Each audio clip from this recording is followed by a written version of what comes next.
Hi friends, இன்னைக்கு சூப்பரா veg kurma எப்படி செய்யறதுன்னு பார்ப்போம். குக்கர் எடுத்துக்கோங்க. 3 டீஸ்பூன் எண்ணெய் சேர்த்துக்கோங்க.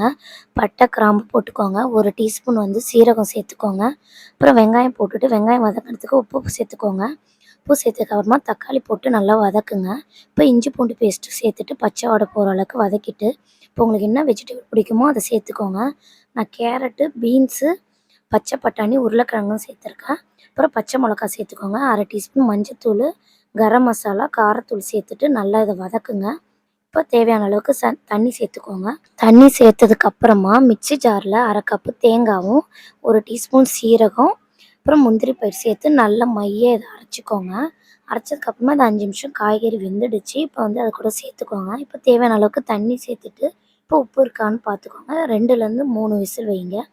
அவ்வளோதான், ரொம்ப சூப்பராகும். இப்போ தேவையான அளவுக்கு கருவேப்பிலை போட்டுட்டு இறக்கிடுங்க. இது இட்லி, தோசை எல்லாத்துக்கும் சூப்பராக இருக்கும். ட்ரை பண்ணி பாருங்கள். தேங்க்யூ.